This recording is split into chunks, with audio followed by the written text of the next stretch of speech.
നമസ്കാരം, എല്ലാവർക്കും Shirley's micro കിച്ചണിലേക്ക് വീണ്ടും സ്വാഗതം. ഇന്ന് നമ്മൾ പ്രിപ്പയർ ചെയ്യുന്നത് വളരെ ടേസ്റ്റിയും പെട്ടെന്ന് തയ്യാറാക്കാൻ പറ്റുന്നതുമായ നെയ്ച്ചോറാണ്. പണ്ടൊക്കെ ഞാൻ വിചാരിച്ചു വെച്ചിരുന്നത് ഗീ റൈസ് ഉണ്ടാക്കുക എന്ന് പറഞ്ഞാൽ ഭയങ്കര പാടുള്ളൊരു പണിയാണ്, എന്തൊക്കെയോ വലിയ സംഭവമാണെന്നാണ് വിചാരിച്ചത്. അങ്ങനെയൊന്നുമല്ല, നമുക്ക് പെട്ടെന്ന് വീട്ടിൽ തയ്യാറാക്കി എടുക്കാൻ പറ്റും. നമ്മുടെ വീട്ടിൽ ഒരു നല്ല ചിക്കൻ കറി അല്ലെങ്കിൽ മട്ടൻ അല്ലെങ്കിൽ ബീഫ്, ഇതിലേതെങ്കിലും ഒരു കറി ഉണ്ടെങ്കിൽ വേറെ കറികളൊന്നും പ്രിപ്പയർ ചെയ്യാൻ നിൽക്കണ്ട. പെട്ടെന്ന് തന്നെ ഒരു 10-20 മിനിറ്റിനുള്ളിൽ തന്നെ നമുക്ക് ടേസ്റ്റി ആയിട്ടുള്ള നെയ്ച്ചോറ് പ്രിപ്പയർ ചെയ്തെടുക്കാൻ പറ്റും. ഞാൻ ഇന്ന് നെയ്ച്ചോറിൻ്റെ കൂടെ മട്ടൻ കറിയാണ് കഴിക്കുന്നത്. വളരെ നല്ലൊരു കോമ്പിനേഷനാണിത്. ഇനി നോൺ വെജ് കഴിക്കാത്ത ആൾക്കാരാണെങ്കിൽ അവർക്ക് നെയ്ച്ചോറും പപ്പടവും സാലഡും ഒരു അച്ചാറും ഒക്കെ ഉണ്ടെങ്കിൽ വളരെ ടേസ്റ്റി ആയിരിക്കും. അപ്പോൾ ഗീ റൈസ് എങ്ങനെയാണ് പ്രിപ്പയർ ചെയ്യുന്നതെന്ന് നോക്കാം. അതിനുവേണ്ടി നമുക്ക് വേണ്ടത് അരിയാണ്. ബസ്മതി റൈസോ അല്ലെങ്കിൽ കൈമ അരിയോ നമുക്കിതിന് വേണ്ടി യൂസ് ചെയ്യാം. ഞാനിന്ന് 1.5 ഗ്ലാസ് അരിക്കാണ് ചോറ് പ്രിപ്പയർ ചെയ്യുന്നത്. അപ്പോൾ 1 ഗ്ലാസ് ഞാനിപ്പോൾ ഇതിലേക്ക് ഇട്ട് കൊടുക്കുവാണ്. ഞാൻ ബസ്മതി റൈസാണ് ഇന്ന് യൂസ് ചെയ്യുന്നത്. 2 അരിയും ഞാൻ യൂസ് ചെയ്യാറുണ്ട്. ഇത് ഒരു 1/2 കപ്പ് ബസ്മതി റൈസും കൂടിയാണ്. അതും കൂടെ നമ്മുടെ പാത്രത്തിലേക്ക് ഇട്ട് കൊടുത്തതിന് ശേഷം നമ്മൾ ഇനി ചെയ്യുന്നത് ഇത് നല്ലതുപോലൊന്ന് കഴുകിയെടുക്കാം.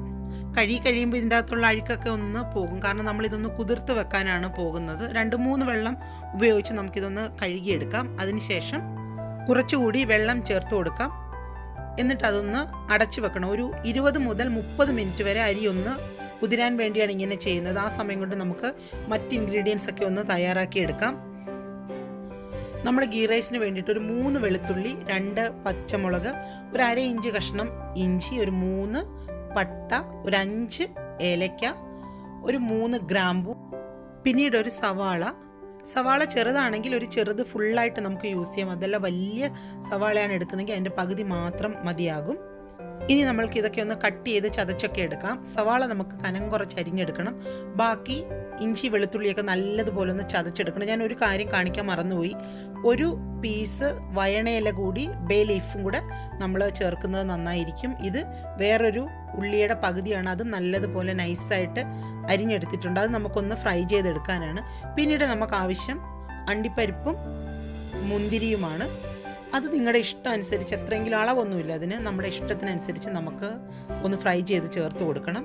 അരി ഇപ്പോൾ നല്ലതുപോലെ 20 മിനിറ്റിന് ശേഷം കുതിർന്ന് ഞാൻ ഒന്ന് കഴുകിയിട്ട് വീണ്ടും അതിലെ വെള്ളം പോകാൻ വേണ്ടി ഒരു അരിപ്പ പാത്രത്തിൽ ഇട്ട് വെച്ചിരുന്നതാണിത്. ഇപ്പോൾ ഫുള്ള് വെള്ളം ഇതിൽ നിന്ന് പോയിട്ടുണ്ട്. ഇനി നമുക്ക് പെട്ടെന്ന് തന്നെ ഗീ റൈസ് അങ്ങ് പ്രിപ്പയർ ചെയ്യാം. ഇനി മുറുക്കി അടയ്ക്കാൻ പറ്റുന്ന ഒരു നല്ല പാത്രമാണ് നമ്മൾ എടുക്കേണ്ടത്. അതിലേക്ക് നമ്മൾ ആദ്യം 1 ടേബിൾ സ്പൂൺ നെയ്യാണ് ചേർത്ത് കൊടുക്കുന്നത്. നമുക്ക് 2 ടേബിൾ സ്പൂൺ ചേർക്കണം, പക്ഷെ ആദ്യം നമ്മൾ 1 ടേബിൾ സ്പൂൺ മാത്രമേ ചേർക്കാവൂ. അതിലേക്ക് നേരത്തെ ചതച്ച് വെച്ചിരിക്കുന്ന വെളുത്തുള്ളിയും ഇഞ്ചിയും ആ ഗ്രാമ്പും ഒക്കെ ഉള്ള കൂട്ട് ചേർക്കുക. അതിനുശേഷം ബേ ലീഫും കൂടെ അതിലിട്ടിട്ട് ഒന്ന് വഴറ്റിയെടുക്കാം. ഒരുപാട് സമയം ബ്രൗൺ കളർ ആകാൻ പാടില്ല. അങ്ങനെ ചെയ്യുവാണെങ്കിൽ നമ്മുടെ റൈസിൻ്റെ കളർ അങ്ങ് പോകും. അപ്പോൾ ഒന്ന് വഴന്ന് വന്നിട്ടുണ്ട്. അപ്പോൾ അതിലേക്ക് പച്ചമുളകും അരിഞ്ഞു വെച്ചിരിക്കുന്ന സവാള കൂടി നമുക്ക് ചേർത്തിട്ടൊന്ന് മീഡിയം ഫ്ലെയിമിൽ വെച്ച് ഒന്നും കൂടി നമുക്ക് വഴറ്റിയെടുക്കാം. ഉള്ളി നമുക്കൊന്ന് വഴറ്റിയെടുക്കണം, പക്ഷെ ഒരിക്കലും ബ്രൗൺ കളർ ആകുന്നിടം വരെ വെയിറ്റ് ചെയ്യരുത്. അങ്ങനെ ബ്രൗൺ കളർ ആവുകയാണെങ്കിൽ ചോറിൻ്റെ കളർ മാറും. അതുകൊണ്ടാണ്. ഇപ്പം ഉള്ളി വഴന്നിട്ടുണ്ട്, പക്ഷെ ബ്രൗൺ കളർ ആയിട്ടില്ല. ഈ സ്റ്റേജിൽ നമുക്കിത് സ്റ്റോപ്പ് ചെയ്യാം. ഇനി ഇതിലേക്ക് വെള്ളമാണ് ചേർത്ത് കൊടുക്കേണ്ടത്. 1 ഗ്ലാസ് അരിക്ക് 1.5 ഗ്ലാസ് വെള്ളമാണ് കണക്ക്. പക്ഷേ നല്ല ക്വാളിറ്റിയുള്ള അരിയാണ് നമ്മൾ യൂസ് ചെയ്യുന്നതെങ്കിൽ ഈ 1.5 ഗ്ലാസ് വെള്ളം എന്നുള്ളത് ഒരു 3-4 ടേബിൾ സ്പൂണും കൂടെ, അതായത് ഒരു 1.25 ഗ്ലാസ് വരെ പോയാലും കുഴപ്പമില്ല. എന്നാൽ മാത്രമേ അരി നല്ലതുപോലെ നമുക്ക് വെന്ത് കിട്ടത്തുള്ളൂ. ഇനി ആവശ്യത്തിന് ഉപ്പ് ചേർത്ത് കൊടുക്കാം. 1 ടീസ്പൂൺ ഉപ്പാണ് ഞാൻ ചേർത്തത്. 1 ടീസ്പൂൺ ഉപ്പ് മതിയാവും. എന്നാലും നിങ്ങളുടെ ഇഷ്ടത്തിനനുസരിച്ച് ഉപ്പിൻ്റെ അളവൊക്കെ നമുക്ക് ക്രമീകരിക്കാം. എന്നാലും വെള്ളം തിളച്ചതിന് ശേഷം നമ്മൾ ഇതിൻ്റെ ടേസ്റ്റ് ഒന്ന് നോക്കുമ്പോൾ ഉപ്പ് മുന്നിട്ട് നിൽക്കുവാണെങ്കിൽ അത് ആണ് ഏറ്റവും പറ്റിയ പാകം. ഒരുപാട് മുന്നിട്ടല്ല, ഒരല്പം മുന്നിട്ട് നിൽക്കണം. ഇപ്പം നമ്മളിതിലേക്ക് അരി ചേർത്ത് കൊടുത്തിട്ടുണ്ട്. തിളച്ച വെള്ളമാണ് നമ്മൾ അതിലേക്ക് ഒഴിച്ചത്. ഇനി ഞാൻ നേരത്തെ പറഞ്ഞു നമുക്ക് 1 ടേബിൾ സ്പൂൺ നെയ്യും കൂടി ചേർക്കണം. അതും കൂടി ഇപ്പം ചേർത്ത് കൊടുക്കുക. ഈ നെയ്യ് ഇപ്പം ചേർക്കുന്നത് എന്താണെന്ന് വെച്ചാൽ, ഇങ്ങനെ ചേർക്കുമ്പോഴാണ് നെയ്ച്ചോറിന് നല്ല ഒരു ടേസ്റ്റ് വരുന്നത്. ആദ്യമേ നമ്മൾ നെയ്യ് ചേർക്കുവാണെങ്കിൽ ആ ഒരു ടേസ്റ്റ് വരില്ല. ഇനി ഇതൊന്ന് തിളയ്ക്കാൻ നമുക്ക് അനുവദിക്കാം. ഇപ്പോൾ തിള ചെറുതായിട്ട് വന്ന് തുടങ്ങിയിട്ടുണ്ട്. നല്ല തിള വന്നു കഴിഞ്ഞാൽ പെട്ടെന്ന് തന്നെ ഗ്യാസിൻ്റെ ഫ്ലെയിം നമ്മൾ ലോയിലേക്ക് മാറ്റും.